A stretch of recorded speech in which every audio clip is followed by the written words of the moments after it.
Hindi po nawawalan ng pag-asa makabangon mula sa unos ang mga nasunugan sa Barangay Pio del Pilar sa Makati. Tulad po ng isang batang babae na porsigido raw pag-igihin ang pagsali niya sa isang pageant para magkaroon ng pambili ng mga bagong gamit sa bahay.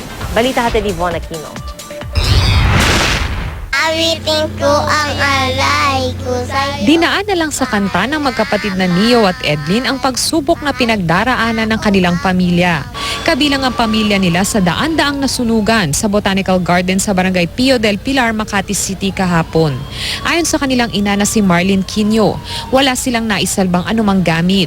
Wala talaga ako naisalba kahit damit. Damit namin kanina. Yung suot namin, kung ano yung suot namin, yun. Yun lang hanggang ngayon. Hindi ko alam kung paano sila makakapasok. Hindi ko alam paano sila mag-uumpisa. Maluha-luha pang ikinuwento ni Marlene na matapos ang sunog. Pinilit pa niyang ipunin ang mga sunog na nilang litrato. Si Edlin naman, kahit musmus pa, gusto raw makatulong sa kanyang ina. Sasali raw siya sa Little Miss Pio del Pilar na gaganapin bukas. Yun nga lang, kasamang naabos sa kanilang bahay ang mga biniling costume na isusuot sana niya. Ang damit na ito na lamang na galing sa mga donasyon ang balak ipasuot sa kanya para sa contest. Edlin, sasali ka daw sa Little Miss Pio mamaya. Opo. Bakit ka sasali? Kasi para mabili ng gamit ni Mama.